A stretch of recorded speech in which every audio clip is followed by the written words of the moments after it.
know, somebody might look crazy, somebody might look serious, and internally they could be completely blissed out or completely in turmoil. And something to do with what we're going to talk about over the next 12 weeks turns that on like there's no tomorrow. And I hope I can get that, the essence of that, in each of your hearts in the way that serves you and works for you, and then that you could work for other people to help them turn that on, just in your interactions, by being the magnificent you instead of the I'm a mess you know, which we all do. So I invite each of you just to relax into who you are, the most beautiful part of you. There's this thing that we talked about in previous courses called result refuge, and it's a kind of play on time and space that says, if I did absolutely what happened to your arm? America.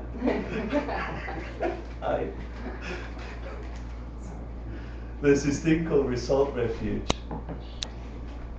that if we play enough with the concepts of time and space and I, you get to imagine that if time is infinite and my mind continues forever, at some future time, the courses for your perfect enlightenment will ripen into your mind stream becoming a perfect enlightened being, whatever that means. Yeah? And that being is poised in no time. Beyond infinity, there isn't time. And that being can see past, present, and future at once, and that in its past it can see itself, you, here planting the courses for that enlightenment. So I hope that that you is watching you right now with all the flavors of you, and can listen with that kind of motivation and that kind of passion, that kind of engagement, because Tibetan stuff tends to be heady, and this is about heart. Yeah, we're beginning to go, okay, we've got all the heady stuff mostly out of the way, and now we go to heart. We'll do this about internal promises, and then we'll do 3 courses on the Bodhisattva Charvatara, the Bodhisattva's way of life, how to be a bloody do-gooder, you know, in your world. So welcome. My name is Hector. I'll tell you a little bit about the place and the lineage. So the ACI program means Asian Classics Institute. It's a course that condenses the Tibetan Buddhist monastic curriculum. It was first taught in the West as a complete thing by our holy teacher Geshe Michael Roach, and it was transferred to him through Ken Rinpoche, the abbot of Saramay Monastery, one of the 4 great monasteries in Tibet. And I was fortunate enough to be sucked into the whirlpool of that first encounter with these concepts in the Western language, and I had no clue what I was stepping into. And I resisted it, and it hurt, and it was a pain in the ass, and it was worth it. It was magnificent, and it continues to be that for me. It's the lineage of the Dalai Lamas, the particular school of Tibetan Buddhism. There's 4 main schools that we've been fortunate enough to get a glimpse at, because we're only just getting a glimpse at. We don't speak the language, we don't have all the nuances to the language, but we're beginning in the West to have our own nuances to these ideas, which are beyond language, beyond culture, and so on. Come from the lineage of the Dalai Lamas, Je Tsongkhapa being the head of the lineage in the 1300s, teaching the first of the Dalai Lamas. And so what you are studying, His Holiness the Dalai Lama and all Tibetan monks of that tradition have studied these concepts. They just took 20, 25 years to study them. We've condensed them with Geshe Michael Roach over a 5-year period in a Western style, tell you the essence, test you, and so on. And you're invited to test yourself and check your knowledge. But more than that, turn it into realizations through internalizing it and working with it and trying to break it. And if you have that kind of hard time with this content, my experience is the world opens up right in front of you. Things that were always there become completely magical. but it's still the world. Yeah. So that's what we're studying. We're studying the 9th course out of 18 courses, so we're halfway through, a little bit more than halfway through really, because the last 3 are reviews. But you're about to go deeper than any other Western group of people studying these concepts around the idea of Vinaya, and we'll talk about what that means. The material's been placed for you online. That's the link. If you've joined the Facebook event, you can go to the Facebook event and click straight through to the material. There's a download page, and you can just download the readings, download the quizzes, the homeworks, the answers. And I highly encourage it. It's really worthwhile, because if you're going to spend a bit of your precious Western life considering concepts that are outside the norm of Western thinking, and they merge with psychology and they merge with science, and you are in a unique position, I think, in the time on this globe to get a unique perspective on this content. So to become a master or to become a student of these ideas, the stuff you already know that you don't think you know augments it and accents it in a way you can internalize it like there's never been before. So go to the material, have a look at it, engage with it. If you're going to spend your precious time, spend an extra 5 minutes and do a quiz and do a bit of homework, and it will just cement the knowledge deeper. You'll challenge it more. I highly encourage that. And then about the 3 jewels, this holy space has been here for over 20 years. I met this whole thing because of this place, and it was on 6th Street. And it's about to go through an incredible transformation. We're about to move the 3 jewels to a new location that we don't yet know. The building's up for sale, and we thought what a great opportunity to revive the place and see if we can get new energy. So you're all invited to please volunteer, get involved, talk to the manager Stephen, who's leading the revolution, and we're hopefully going to have a brand new, exciting, hopefully much bigger and brighter 3 jewels. So that's sort of news, and it runs on donations. So I feel always weird talking about spiritual ideas and give me some cash. Yeah, I don't take a cent, but the place needs to pay its rent and so on. And particularly now, if we're going to rejuvenate the 3 jewels, they'll need some cash to move and so on. So if you can't offer money, offer some time, offer contacts, ideas, and we'd love the help, right? But it's a special place. I can't tell you the number of lives that have been transformed within these 4 walls. People walk up from the street that have had horrific things happen in their life, and they find a kind of refuge in the 3 jewels that is literal rather than figurative, right? Most of us can vouch for that. So I invite you to do this, to think of our motivation for studying the Vinaya.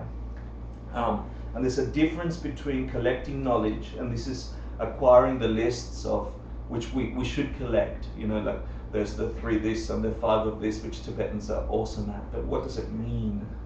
And the difference about how you listen, how you engage with it, how you watch yourself engage with it, is the difference between accumulating a bunch of knowledge, which dies with you. Knowledge as content in the brain dies with you, it's finished. Yeah, internalized realizations are the impulses that carry you forward beyond. So internalizing and getting spontaneous realizations that are transformative in nature, not contrived. So we do, if you're a practitioner of anything, meditation, mindfulness, awareness, yoga, the rest, you know there's a bunch of effort, bunch of energy that you need to put, and this is a pain in the butt. Like I force myself to meditate in a certain way. I force myself. But if the motivation is right, I guarantee you they will turn to spontaneous, uncontrived realizations at moments of mind and heart that flow like you've been taken on some magnificent journey without your effort, because you put that energy before.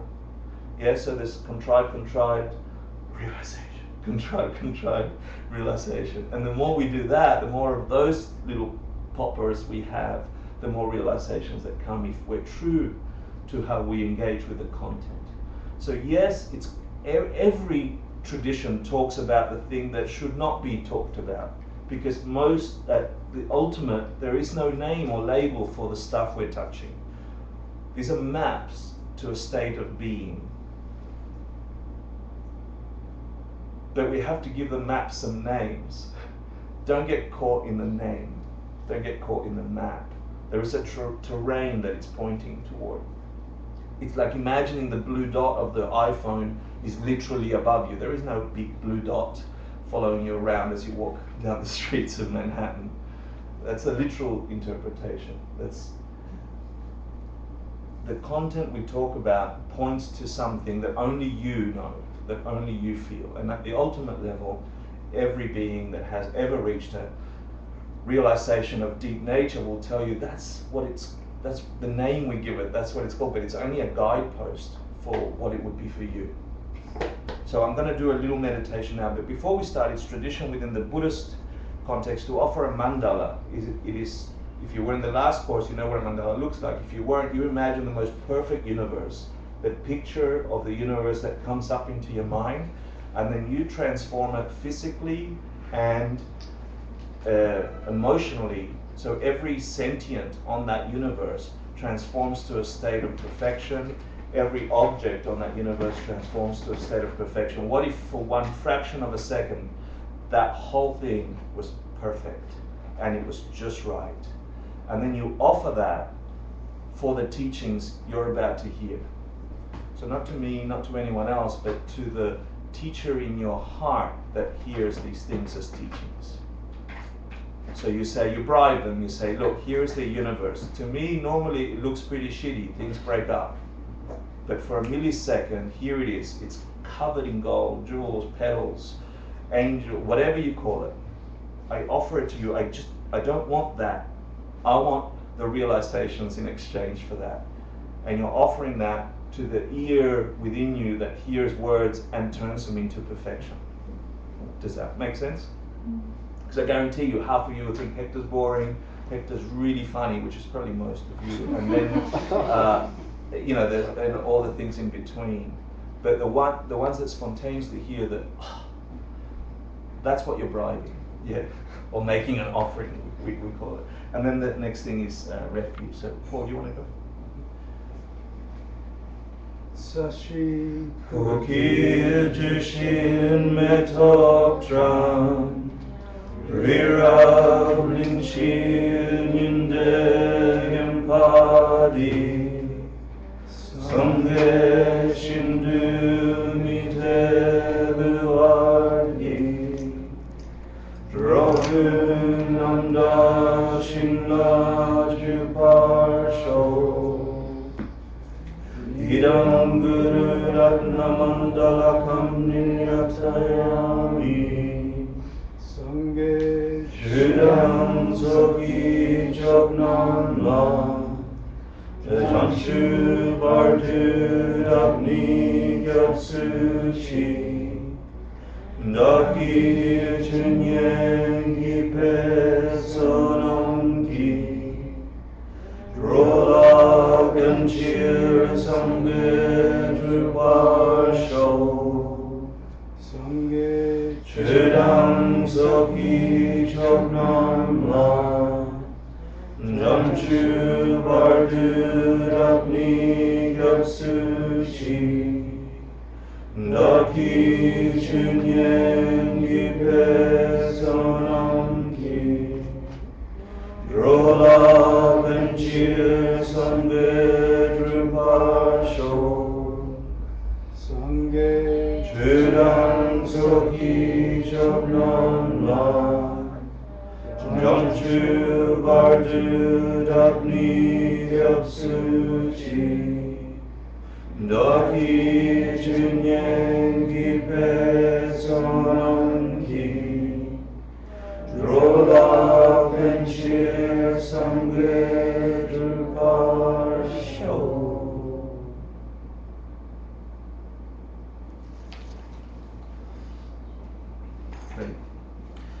So let's do a quick meditation to get into that ceremony. Any questions so far about what I covered?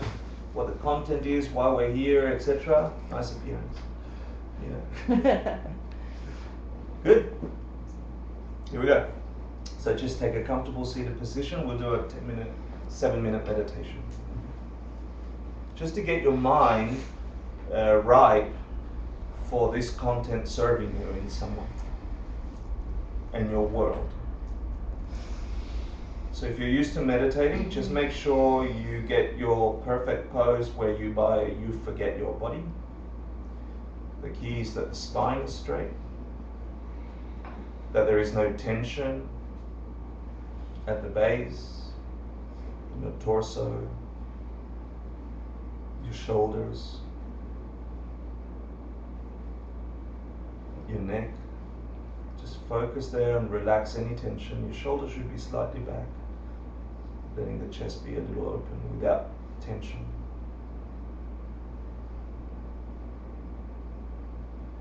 And just spend a little bit of time scanning the muscles on your face and just relax them, particularly your frown, if you have one.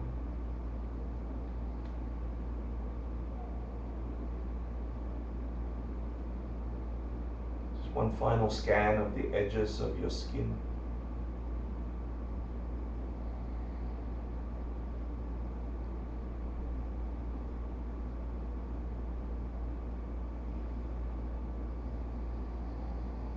The edges of the room you're in.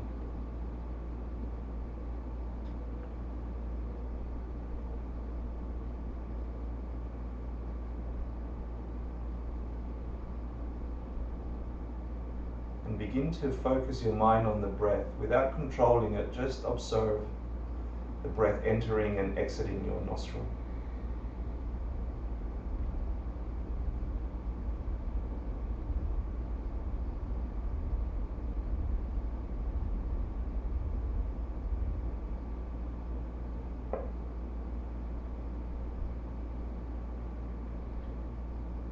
If your mind needs more settling, if it wants to think about anything in the past or the future, just let it know that in 10 minutes it can pick up that information.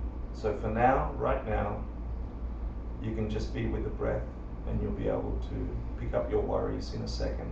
You'll have freedom from them just for the next 10 minutes.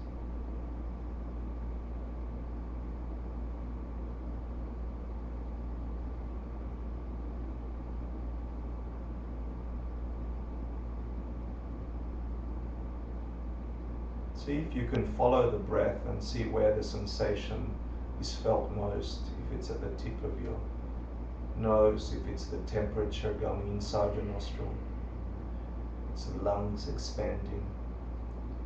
Where do you sense the breath entering and exiting this thing you call your body?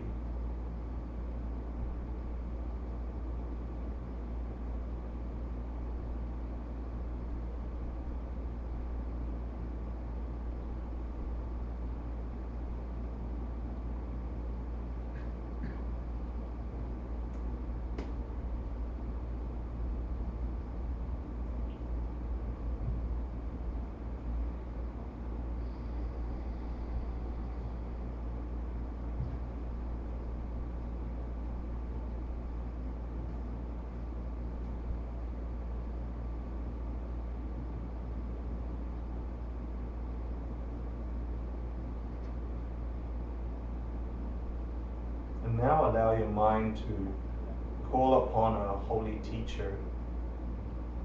Whatever that means for you, you can imagine a Buddha floating in front of you, your guru, your best professor, your parent, your lover. Whoever is the most powerful teacher for you, invite them to come. And as soon as you conceive of it, they appear floating in front of you. Just complete, just you and them.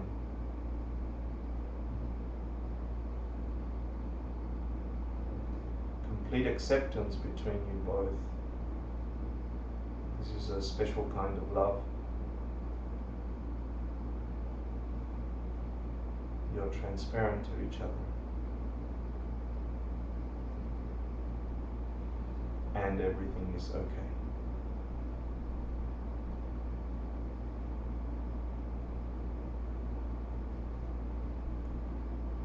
Now think of their highest quality, the most magnificent thing you revere about them.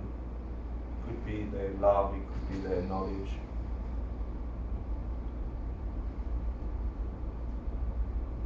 Could be their wisdom.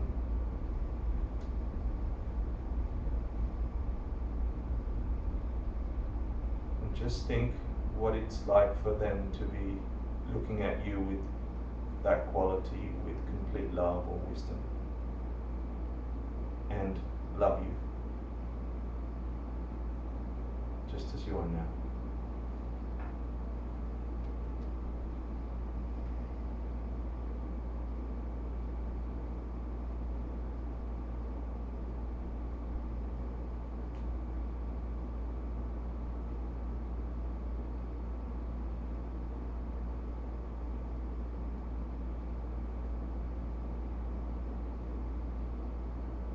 If you can make them an offering, whether it be a single flower or a universe transformed, just conjure it up in your mind and have the impulse for them to have it, like a child who made their first drawing and gave it to a parent.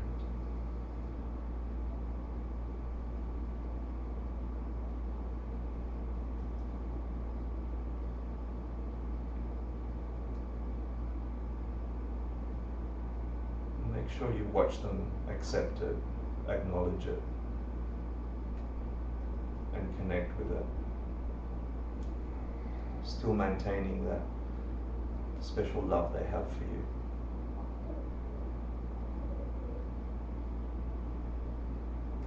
No ifs or buts, just perfectly loving you for who you are right now.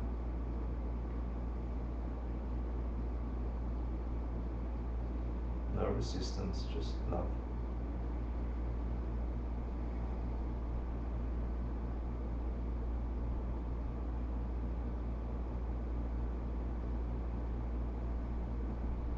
And if you can connect to that love that you perceive from them, begin to see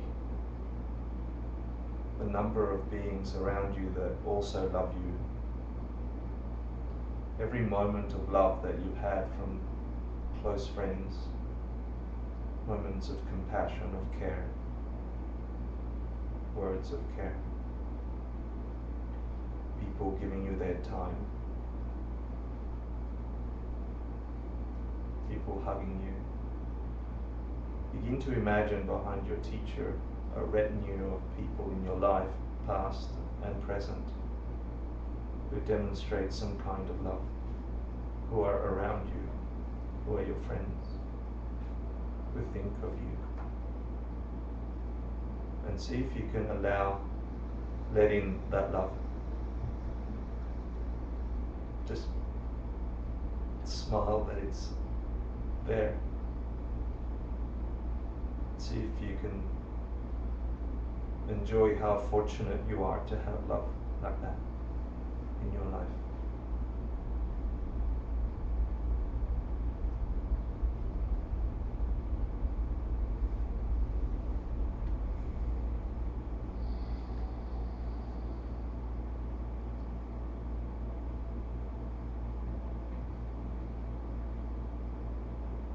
Then imagine at your heart a perfect diamond signifying wisdom. The wisdom that sees beyond the veil of everything.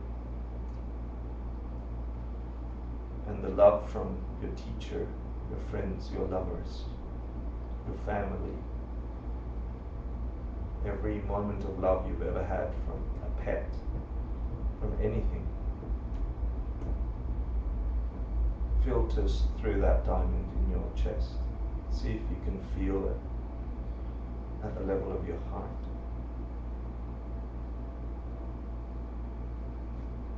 And as it touches it, it transforms it into multicolored light, like a rainbow bursting out from your heart, encompassing every creature on the planet, and filling every lonely person with company,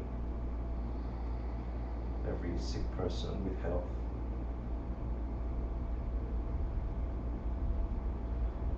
every tired person with vitality. Every angry person with peace. Every grieving person with love.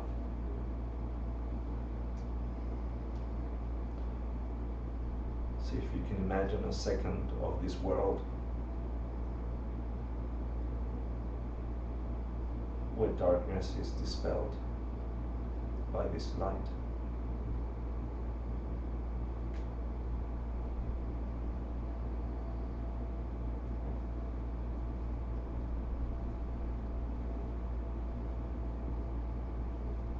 See the relief in people's faces as your light travels the globe.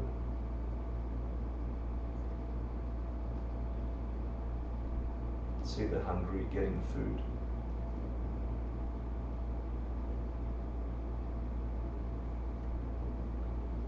See the lonely getting contact.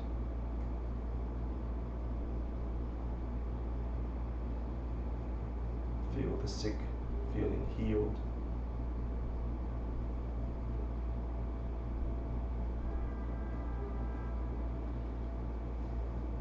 And see if you can now feel a sense of joy in those hearts, a sense of peace in those minds. A moment where there is no suffering.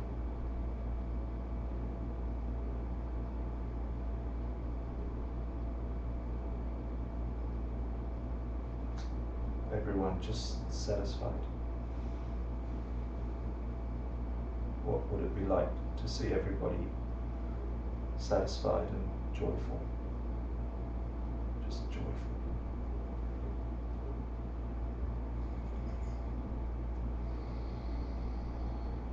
And then bring the light back to your heart. And when you're ready, you can open your eyes.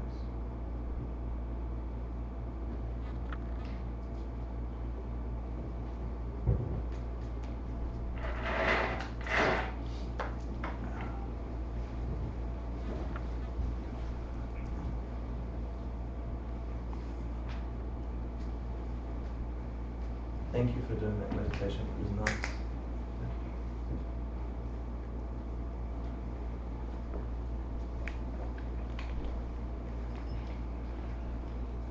So the world is a big place, and it's had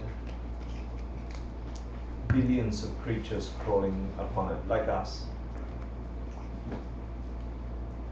These creatures forever trying to figure something out, going towards something or away from something.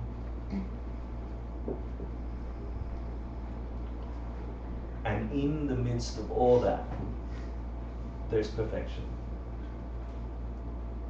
Somewhere in the midst of all that, in the air between the particles, there's perfection. So we hopefully will investigate what that means in the next 10 weeks or 12 weeks. Because if we can crack that for us, then you can maneuver through the world. The same world that you're maneuvering now, if you are who you seem to be.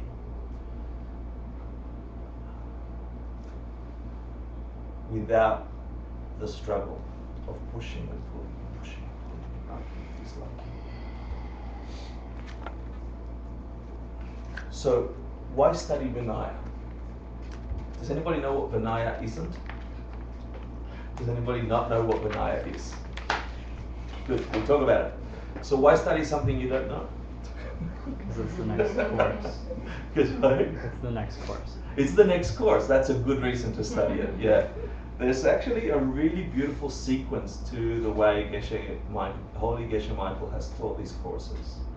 Because if you have studied ACI 1, you know about the Lamson Namson, which means, this is my way of doing review, which means the 3 principal paths, okay? So if you can condense 12 weeks of knowledge into 3 things, what does the 3 principal paths mean? Because that is the blueprint through which all the other content fills in the blanks. So somebody came in and said, this big sketch are the three principal paths. Then the rest of ACI goes in and fills in the detail of those three, and then there's detail within the detail. So what are the three states of mind that can turn a normal life into an enlightened experience? Renunciation, Bodhichitta, and emptiness, wisdom. Yeah? So these are words, and remember I said at the beginning, we get stuck to the words and we conceptualize, and it's a trap. We're so used to doing that. You have a concept and you give it a thing, and it's a trap. But you have to work with the trap in order to untrap yourself. So it's okay. Bodhicitta is just a sound for most of us now. But what it's pointing to, the thing, the concept, the realization, is not the word bodhicitta or whatever we're conceptualizing. I was going to do a different meditation today. I was going to make you go into a box of your reality and then make you think that is absolutely everything there is. And so you're going to expand the box. And then I was going to say, get out of the box and look at the box from the outside. There is something about all these concepts we talk about. Wisdom, which is a synonym for emptiness, which is a synonym for ultimate reality. These are just words, but they're pointing at something. And I had a beautiful experience in our recent trip to Kathmandu, to Nepal, and coming back, I had some time to meditate. You know, and I've been at this thing for 17 years, right? And I'm still like a schmuck. I'm still not like together. I'm still struggling in my thing. So what is it? I imagine what I could be if I hadn't, by the way. I met some people that were my friends at the time, and I'm really happy with who I am at the moment. And it's so beautiful to see the struggle, realization, struggle, realization. When you conceive of this thing called emptiness, ultimate reality, other traditions call it God, and so on. This thing that you get to touch, the thing between the particles, I used to think it as a negative, fixed, this thing. And it's a trap. It's not a thing. It's a lack of a thing.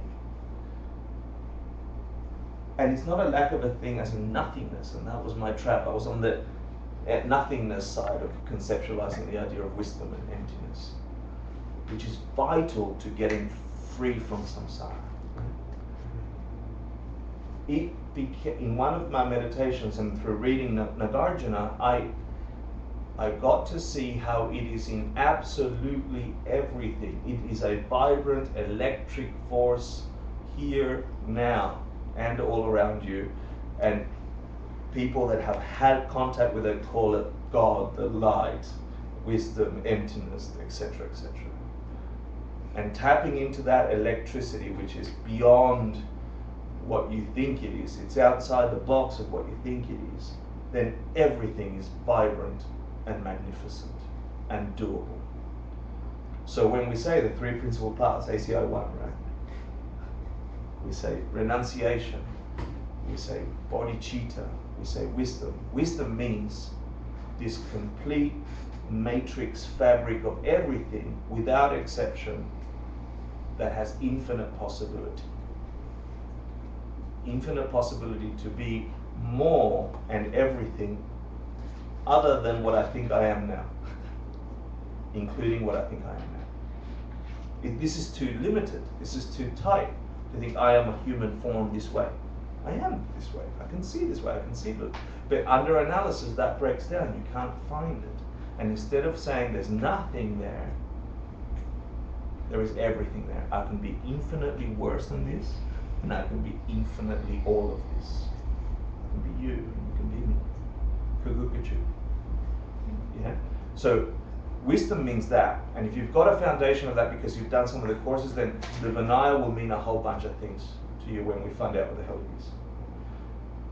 Bodhicitta is another one of those terms that once you study it a while, you go, oh, it's bodhicitta. Yeah, no, bodhisattva, bodhicitta. It's not that either. It's in you. It's in your concept. It's in your perception. It's in your emotion. It's in your being. It's that electric thing. imbued with a love for every single creature moving on your plane of existence. So there are terms and definitions for all these words, but again, they are maps. Don't get trapped on the maps. Use the maps to get to the destination. And that work, nobody can do for you. Only you. Only I. And if I slack a little, then it takes me a little longer. If I beat myself up a little, it takes me way longer. You know, if I'm too relaxed, it takes me a little longer. There's this weird middle balance thing that happens about being okay with yourself and putting enough energy and effort but not too tight. It's weird. Yeah? It's like playing an instrument. So bodhicitta, it's this ideal. It says the three principal paths are renunciation, this thing about, there's something about every one of us being so interconnected that to love you is to love me. To hurt you is to hurt me. And so the ideal is, whatever transformation I do, I should do it for you too. Because you are me. And I am you. And it's not just a concept, it becomes a reality when you step into it and you move through the particles because you understand wisdom. Then we have renunciation. Renunciation is another one. I mistake for years. Hector thought renunciation means say goodbye to the whole capitalist everything, you know, like I'm moving to a cave and I hate everyone and I leave you all, I'm leaving the home life, and the Buddha said kill your mother and father, you know. He did. He didn't mean it that way. Renunciation is fuel. Renunciation is atomic fuel. Proper renunciation is atomic fuel. That says, it just takes a second, by the way, to get our heads up from thinking about tomorrow and the paycheck and the house and the next week and what am I going to do after that. It takes a second to look up and see infinity in front of you and 7 billion humans traveling that infinity, going through the same cycles. The same cycles. Things come and go, break up and go. Things never stay what they are. The house you build will break down, the relationships you build will change, your body will change. I used to be much older.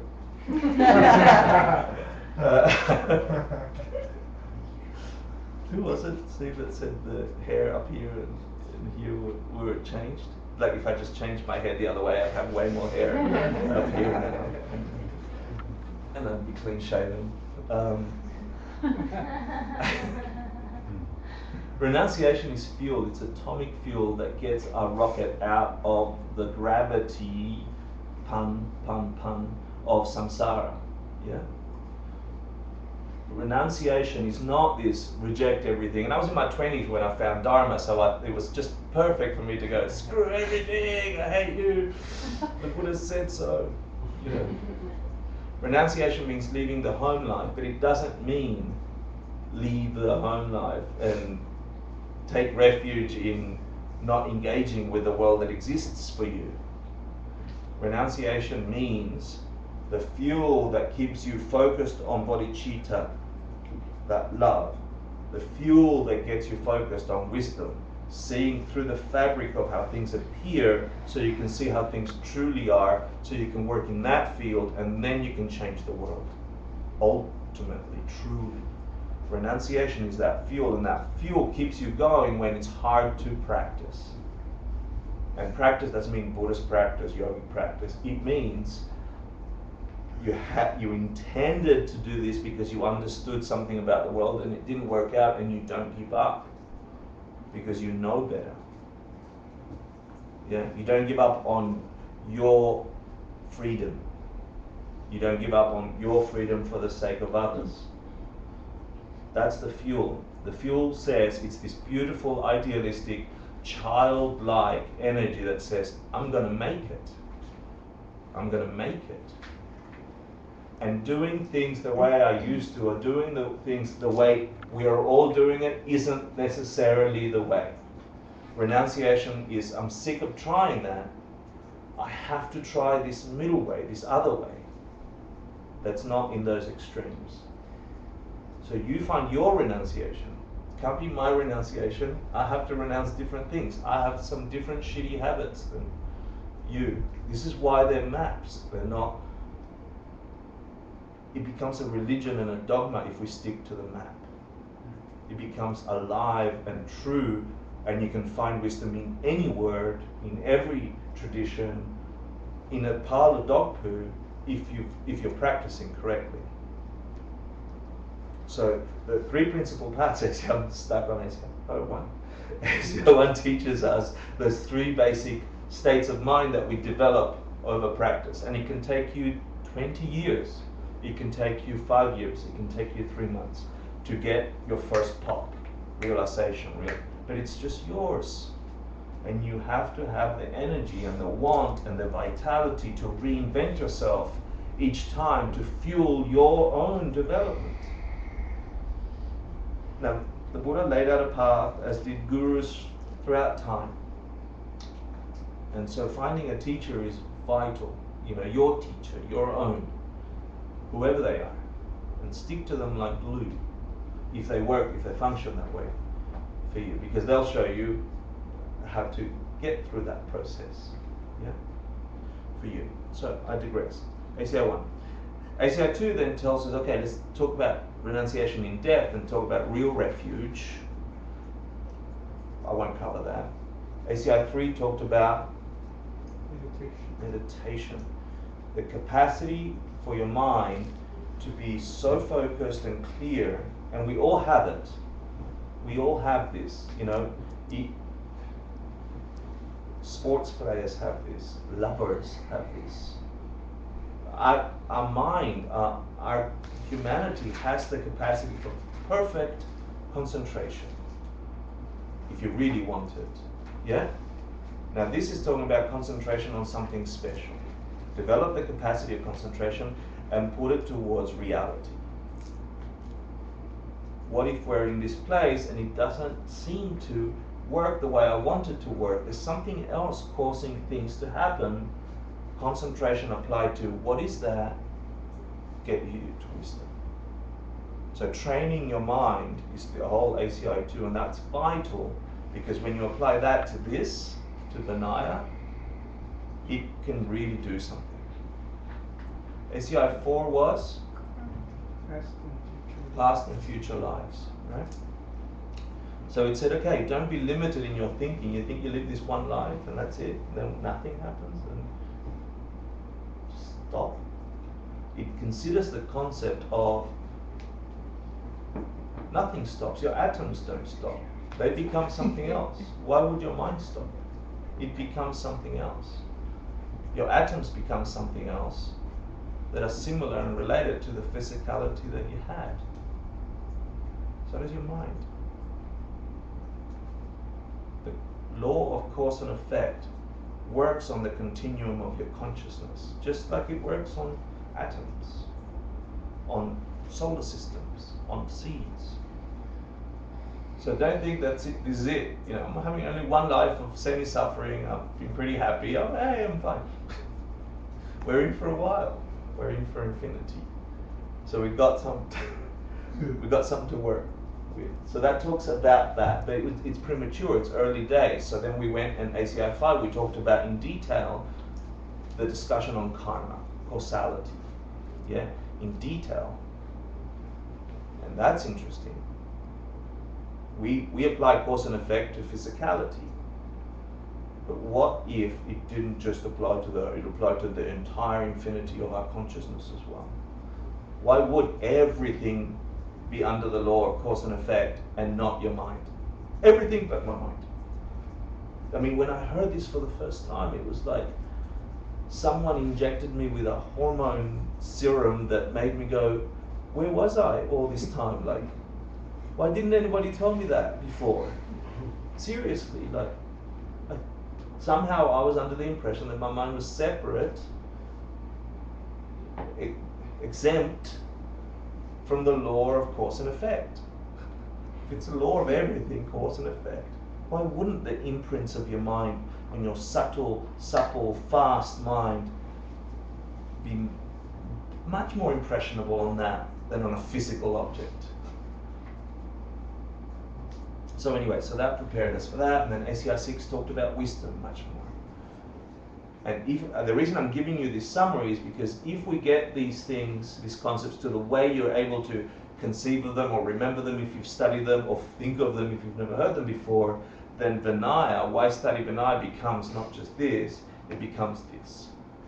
It becomes everything. It's actually the key, Vinaya.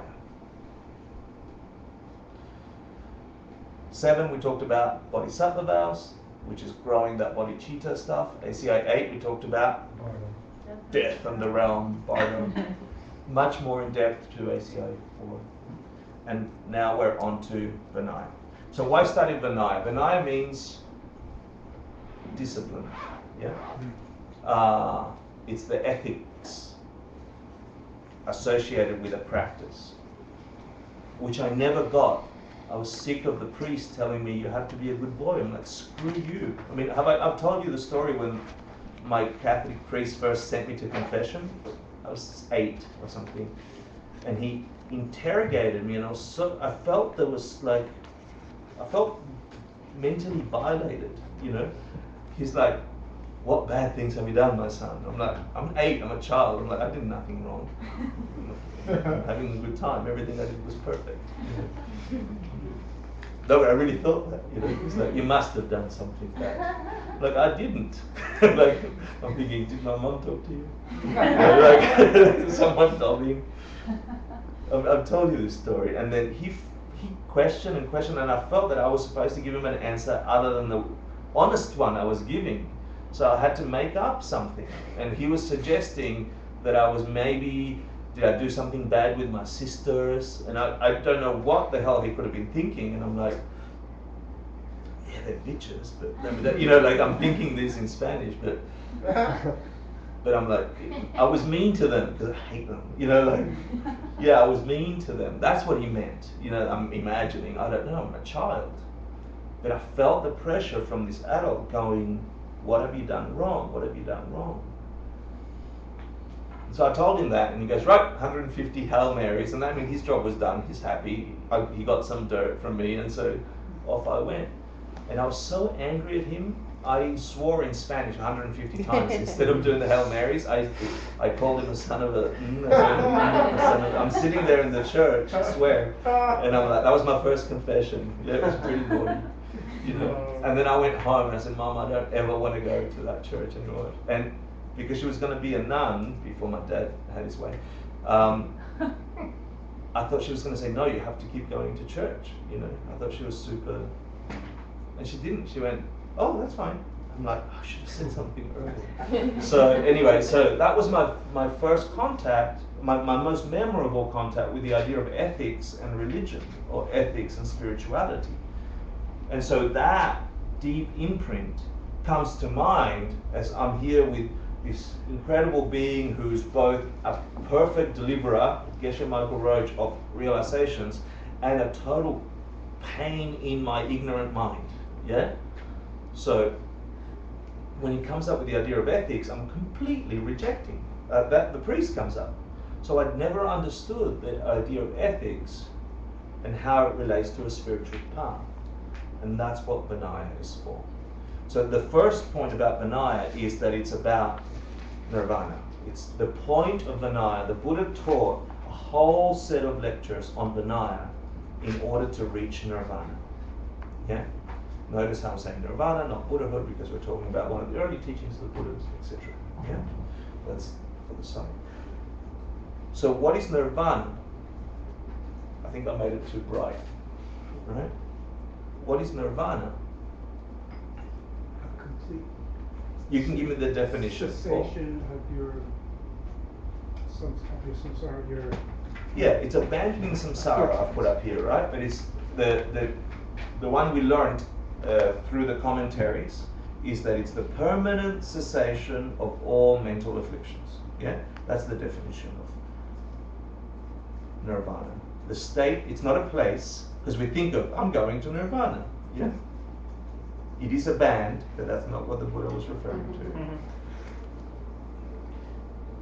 to. I tried to get you to get a taste of it in the meditation. What if you could touch Nirvana, where the permanent cessation of all mental afflictions, meaning there is nothing in your conception, in your feeling, in your mental faculty that is disturbing. Nothing that you don't like, nothing that you reject, nothing that you crave. Everything is vibrant and blissful. Yeah? Nothing that is wrong, nothing that I wish could change. Everything is. And you abide in that is, and it's magnificent. Yeah? It literally translates to the great exhale, right? It's Yeah, blowing it's out, like yeah. that's Nirvana. Yeah. So, the study of Vinaya, the whole idea of ethics behind. So you've got to watch your Catholic priest, right, or Jewish rabbi, or whatever your associations to ethics are. Whatever that is for you, you have to challenge, because this is what's being attacked. Yeah? If you have some resistance with ethics, this is what's about to be addressed. If you have some hope for Nirvana, this is what's about to be addressed. If you want change in your inner world, you better have some change in your inner world. So be alert, and hopefully it won't be as long as my dumb many years of resistance to my own realizations because someone's talking about ethics and I had a bad experience with a priest. Yeah. So, how to get to Nirvana? Abandoning samsara, which means, so note the moon. Do you remember the moon as a symbol anywhere in all the stuff we've talked about? In the wheel of life. In the wheel of life. The Buddha is outside samsara, yeah, thank you, pointing to the moon. And the moon signifies Nirvana. Yeah, he says, if you want to get out of samsara, the cycle of suffering, you better do what I do, you're going to get over there. And he's pointing to the moon. So the moon is a visual metaphor for Nirvana, the state where permanent cessation of all mental afflictions, but not as a definition, not as a map, as a reality in your consciousness. Imagine walking around the planet, being in your skin, seeing your lover, your enemy, your friend, this room, the flower, the light, the voice, and being at peace. It's possible. Gurus throughout the ages have touched it, and not just in the Tibetan Buddhist tradition, not just the Buddha. Yet right throughout the Hindu world, right throughout the Islamic world, the Christian mystics, they've touched this place. And then they try to tell us about it. And we're like, oh, it's Nirvana. I'm going there tomorrow. Buy the tickets. You know, like we have this is ignorance saying, oh, it's a solid thing. So to understand why study Vinaya, we said it's to get us to Nirvana. To understand how to get to Nirvana, which is escaping samsara, we have to understand what samsara is. And in the text, it can be described in two ways. It can be, you have this physical samsara, your body, the senses, yeah? We're forever trying, we're dissatisfied, there's suffering in that. We're forever feeding the senses. I want nicer things to look at. So you can go from anywhere from looking at beautiful flowers, or pictures of puppies, or cat apps, or porn, and all the things in between, and you think the eyes are going to be happier. You're going to put your favorite sounds on, and your best tunes, and they're perfect for you. And that you try and feed these senses, and you fill your gut with the yummiest things. I mean, we went to an awesome restaurant the other day. It tasted amazing, but the next day it wasn't so good. Yeah? Now, was it good or wasn't it good? If it was good, shouldn't it be nice? What happened to that goodness? Turned to shit, that's what happened. You know that this is samsara. Things change, kundu. Things change. So we're forever satisfying the senses. So we're trying to put nice cream. My arm's going to get old. It's going to get so old it'll drop off. It'll be dead. You know, seriously. My hair did it. My arm's going to do it. So will yours. So will your mums. It's true as much as we don't like talking about it in the West. The physicality of being disintegrates. It doesn't take Einstein to see it. I mean, it's all over us. And yet we live with this ignorance, this blindness that says, no, it's going to be all right, it's going to be all right. We engage with these teachings even, and all other teachings say, it's going to be all right. We're surprised when a Dharma student passes away. But he was studying Dharma. He was a yogi. As soon as you're in, you're marked and sealed with death. This body is gone. Now, you can struggle with that, you can wish different things, and that will only bring you suffering. Yes, put cream on, yes, feed it. But don't think it's going to make it be younger. Unless you're Michelle. It's not cream. Who's 65. Yeah, it's not cream. Cream didn't do this. Yeah, I was looking at her the other day. I've got no idea how she, every time I see I her. don't do lotion. I don't do any of that. Yeah, you just flow. I just smile. Yeah. I just be happy. That's awesome. So what I'm saying is, get pumped up that there is something in your world that's telling you, there is something else about to happen available to me, and if I just find it, I can have that same realization, that same empowerment. So Vinaya is the code through which we get to Nirvana. To get to Nirvana, we've got to figure out samsara. Samsara is cycles of suffering. We talked about the physical ones. That condition is samsara. The amoeba to the most comfortable human has it. As soon as we're birthed into a body, we are bound to go through physically that disintegration. It's a coarse thing. The whole teaching on dependent origination. Mentally, it's the same. Mental samsara. Bigger fish. Because you could have a beautiful skin. You could have a beautiful body. You can have a long life. But mentally, you could be trapped. And mentally, it is harder and easier. It's faster mentally. You can get trapped faster. You can be free easier. It's not so slow as physical change. You can do mental gymnastics that can really bounce you into great different states of consciousness from one moment to the next. They are also cause. Vinaya is about that.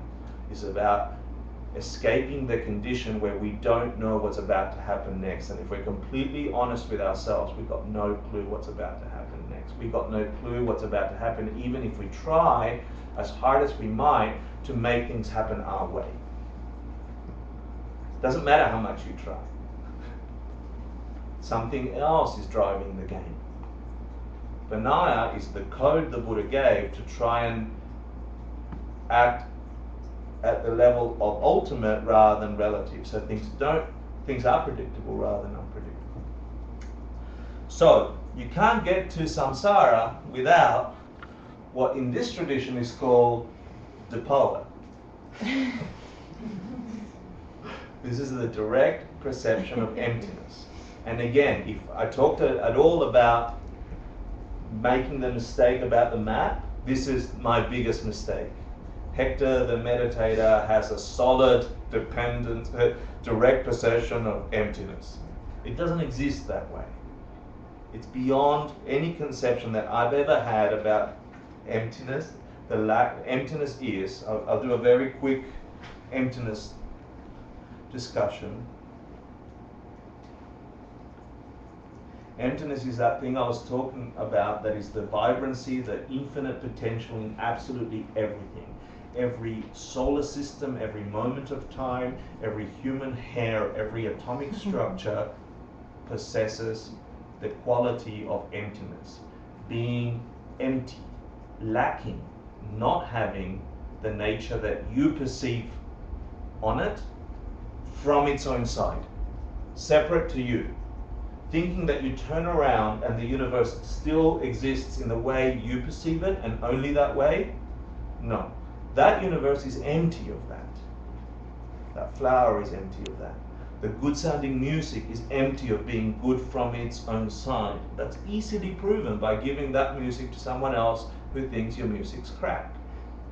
instantly. You can't, if the goodness was coming out of the sounds, every single eardrum that vibrated with the sounds must be infected with that goodness. If it was coming from it. It does not come from it. The idea of emptiness, wisdom, ultimate reality is that there is nothing, without exception, including emptiness for those trippy ones, that has a nature belonging to itself from its own side. Everything is dependent on something else. And the highest view out of the many schools of Tibetan Buddhist philosophy and Indian philosophy is that it's your perception. They are dependent on the way you experience them. And when I connected those dots, thanks to Holy Geshe Michael and Ken Rinpoche, that samsara, the suffering of samsara, I saw the cycles of being, is dependent on the way I perceived it, but not by choice, forced by my perception, was also caused by something. Then all of a sudden, ethics had some very important role to play in the whole game of enlightenment. Because ethics counteracts the negative states of mind that produce a suffering world. If the world suffering is projected onto an empty screen, that universe, this world does not have that nature, but we collectively are forced to see this nature in various degrees, then I can fix my projections, and few have. The Buddha has, Jesus had, gurus have, teachers have had a moment where they saw beyond the samsaric projections. Samsara is caused by bad thoughts, to say it simply. Vinaya helps you take control of your bad thoughts, which force a bad experience, a finishing experience, a suffering experience. Vinaya is the code the Buddha laid out for those of us who didn't have time to have that complete experience of our own. He says, until you figure out emptiness on your own, try these rules, these disciplines, and see if you can give you a result other than the one you're having.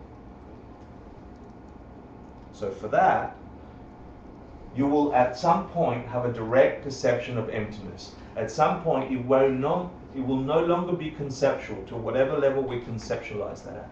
We solidify it. We think the map is the real thing. At some point, you habituate. You read the map, you read the map, you read the map, you figure out the map. You don't understand the map. At some point, the map will make sense. You won't need the map to walk the terrain. And that moment is called direct perception of emptiness. It can only happen in meditation with perfect shamatha.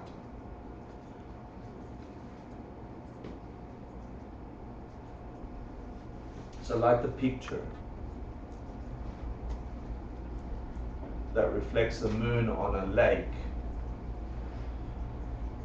samsara is murky, choppy waters, unable to tell when the next bad thought's going to come up. Terrible situation. I'm riding a nice wave. Oh shit, I've come crashing down. Oh, here I go. You've got no control, if we're honest. Samsara. Nirvana is a state free from that.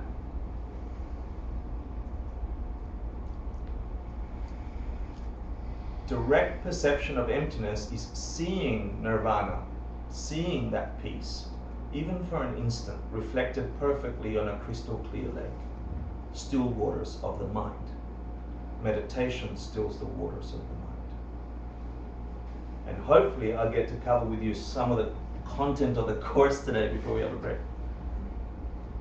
that talks about why Vinaya creates the conditions for a mind to be still enough to have clear meditation that can reflect the moon of nirvana in your own consciousness as a real thing, experienced truly like you experience other realizations. Vinaya then is the thing that helps the mind achieve the meditation level required to have a glimpse at the fabric behind the matrix, if you will. the waters to be stilled enough in the mind, in the ocean of your mind, to see reflected upon it a perfect moon of Nirvana. Free from samsara, free from. And if you've seen it once, then you know how it's there for real, and then you know how to get it. And it's a beautiful thing. So, I hope that makes sense. I'll give you a quick bunch of definitions, then in 5 minutes we're going to have a break. Vinaya is a Sanskrit word for discipline, or to tame. The Tibetan is Dua. Yeah? Good. Dua. Yeah. She's Tibetan, I can't speak Tibetan. But it means to tame, like to tame a wild horse. And it's referring to your mind. Yeah, it's to discipline it. And it's beautiful. We were with Jared and Mira on 2 weeks ago, for those of you that know them. And he made this lovely connection between discipline and disciple. Discipline and disciple of a thing. To be a disciple of something is to have the discipline to. You're a disciple of art. You have the discipline to that. You're a disciple of surfing. You see, to be a disciple of that is to have the discipline to it. You're a disciple of wood and yoga. And the interesting thing was that to dulja someone, dulja is a word applied to a disciple. Yeah? So dulwa means discipline. Dulja is someone who's dulwad. Yeah? Someone who's disciplined. It's what you call a disciple. Someone to be tamed.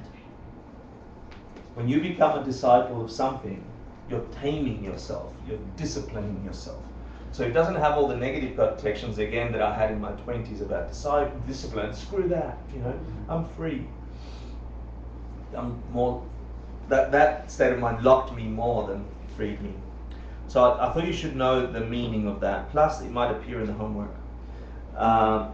And then you'll get to hear about Master Dharmabhadra, who said, we call Vinaya Vinaya because it treats the ethical behavior of abandoning the 7 bad deeds along with their group to tame the mental. Remember we talked about samsara had physical, like we feed all the senses and we put cream on and the eyes get porn, and then the mental, right? The mental dissatisfaction of liking, disliking, etc. Duwa, discipline, tames both the mental and the sense organs, the senses. So you no longer need to feed the eyes and feed the ears because you're at peace. But what's it referring to about abandoning the 7 bad deeds along with their group? Does anyone know? 7 bad deeds. For those of you who studied any of the deeds, are you cheating, Paul? Yeah, I was cheating. Yeah. What are the 10 bad deeds in brackets? We're talking. Like the 3 of body, 4 of speech. Great, say that. So 3 of body and 4 of speech make 7. Okay. ta-da! Okay. Right? So you're disciplining the 3 of body and the 4 of speech along with their friends, which includes all the other things, all the other negative deeds that cause us suffering in samsara. So they say, we call Vinaya Vinaya, or discipline, discipline, because it functions with the stuff that tames those 7, and when you tame those 7, which are Stealing. killing, stealing, sexual misconduct, Lying. yeah. Lying. Don't forget the map, right? These mean something. Yeah. Why would the Buddha say give up those things and somehow you'll get closer to nirvana, right? There's some correlation there. So those 7, because it deals mostly with the physicality. Yeah, the last 3 are of mind. Yeah. Along with their friends. The friends are what they relate to. So jealousy and they're mind. The actions that you take from that. As well as it controls the senses or the sense organs. So Master Dharmabhadra is one of the masters who wrote the commentaries from which we get the content for this course. But it's interesting that they say if there's a link now between those 7, or what we call misdeeds, yeah, and nirvana. The content of Vinaya treats those in order to manufacture a state of nirvana. And with that, we'll take a quick break. Back at 9. Is that okay? Yeah. Yeah, and then I'll give you a quick heads on the history of this stuff and what's to come. Thank you for the first half. Pleasure. Yeah.